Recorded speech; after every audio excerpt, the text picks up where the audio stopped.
គណៈកម្មាធិការជាតិអូឡ িম্প ិកកម្ពុជា NOCC បានផ្សព្វផ្សាយលើគេហទំព័រផ្លូវការរបស់ខ្លួនកាលពីម្សិលមិញថាយ៉ាងហោចណាស់ប្រភេទកីឡាចំនួន18បាននឹងកំពុងត្រៀមដើម្បីបញ្ជូនទៅចូលរួមនៅក្នុងព្រឹត្តិការណ៍ប្រកួតកីឡាយុវជនទ្វីបអាស៊ីលើកទី3ឆ្នាំ2025 The Third Asian Youth Game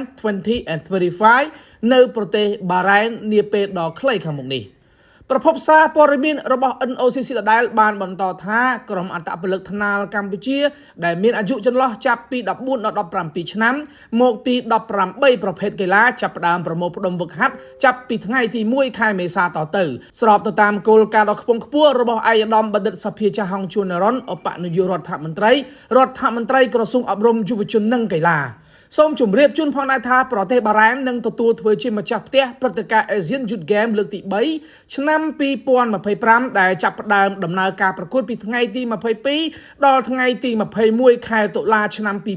2025ដោយប្រមូលផ្ដុំអត្តពលិកវ័យក្មេងប្រមាណជាង2000នាក់ដែលមានចន្លោះអាយុពី14ដល់17ឆ្នាំមកពី45ប្រទេសទូទាំងទ្វីបអាស៊ីដោយឡែកប្រភេទកីឡាទាំង18ដែលកម្ពុជានឹងបញ្ជូនទៅចូលរួមនៅក្នុងព្រឹត្តិការណ៍ខាងលើនេះមានដូចជាកីឡា Aquatic ឬបាល់ទះលើទឹកអត្តពលកម្មកីឡាវាយសីបាល់បោះ Equestrian ឬកីឡាជិះសេះ Judo Jiu-Jitsu គុនជំរោ MMA ប្រណាំងកង់វាយគុនគ្រីលើតុ Taekwondo Triathlon ចំបាប់លើកទម្ងន់បាល់ទះបាល់ទាត់លើតុគុនមួយក៏ដូចជាប្រភេទប្រដាល់សកលផងដែរខ្ញុំងិនមករារីកា